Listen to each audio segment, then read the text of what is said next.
In this lecture, we'll be studying motion of a charged particle in a uniform magnetic field.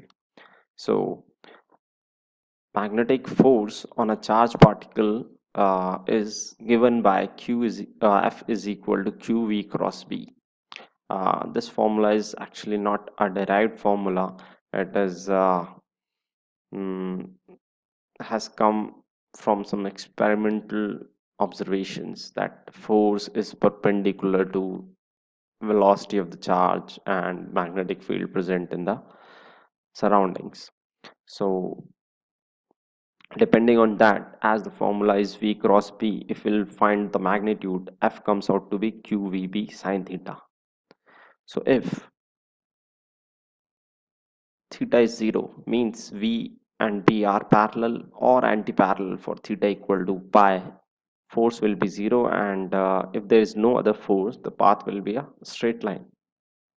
Charge will not experience any force. So the path will be a straight line, unaccelerated motion.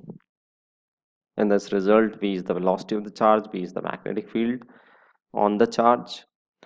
So there are few important results or observations based on this formula, which is F is perpendicular to both V as well as B because it is given by the cross product.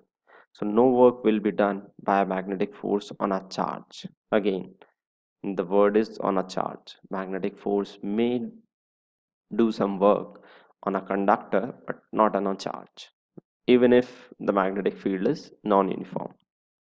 So, and F cannot change the speed as no work is done by the magnetic force. The kinetic energy will not be changed by it, and speed of the particle will remain unchanged. And if V is perpendicular to B, the force will be maximum, as the formula is QVB sine theta. So, and force will be maximum, the path of the motion, path will be uniform circle, and speed again remains same. V will be perpendicular to B. So we can get in this diagram, you can see that force is perpendicular to velocity as well as magnetic field. So the path is a circle. This magnetic force provides the centripetal acceleration. By this, we can get R is equal to mv by qb. Time period will be this. One important thing to be noticed is time period is independent of velocity.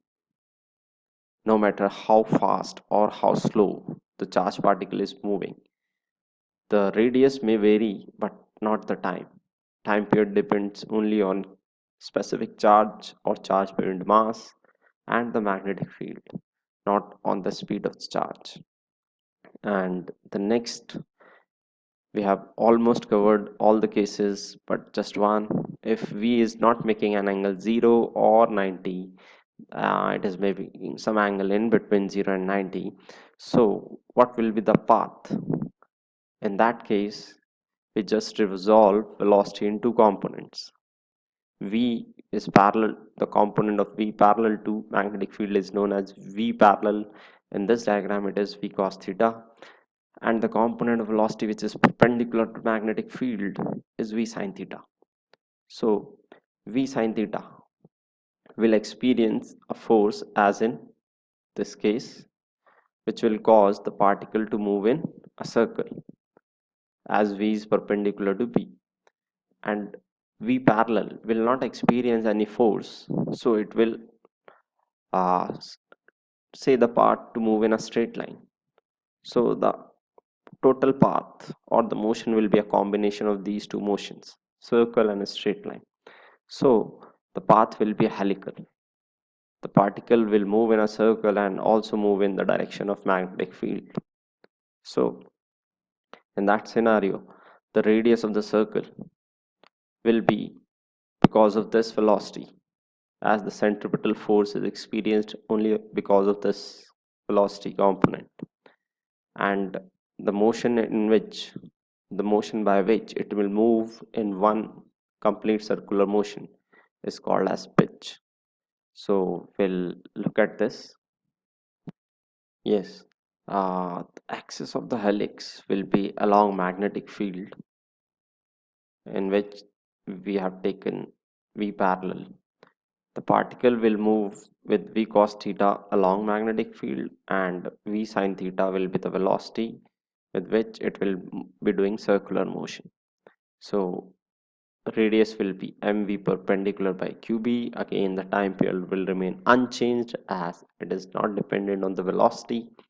And pitch is the distance moved by a particle in one complete rotation, which is v parallel into capital T. Capital D is this time. There is a charged particle which is accelerated through a potential difference or voltage v naught. After being accelerated, its kinetic energy will become qv naught. And if we calculate its speed by using half mu square is qv naught, we get the speed as this. Its momentum will become this. I'm just explaining these things because these will be used in questions that will be discussed further. So radius of the curvature, if it is thrown in a magnetic field B, is equal to this momentum by qb. So the question is a deuteron and an alpha particle. A deuteron is a hydrogen nucleus, isotope of hydrogen nucleus, in which their masses are 2m0, 1 neutron, 1 proton. We are assuming their mass to be almost equal. And alpha particle has a mass of 4m0, whereas the charge on deuteron is E and on alpha is 2e. They are accelerated with the same voltage. So we have to find the following ratios: the kinetic energy ratio Ke alpha by Ke deuteron. So kinetic energy is QV as discussed in the previous example. So it will be V naught is same, the charges ratio will give the ratio of kinetic energy. And if we find out the ratio of momentums, we can again use the relation between kinetic energy and momentum, which is P is given by √2 m times kinetic energy. By using this, we get the ratio of masses as 4:2, and the ratio of kinetic energy, as we have already calculated, is 2/1. So we get this. And the ratio of their speeds, ratio of their radius, and time periods. So this is a famous type of question. It belongs to a family of question. Number of questions can be formed like this, and you must solve these ratios by yourself just after understanding this.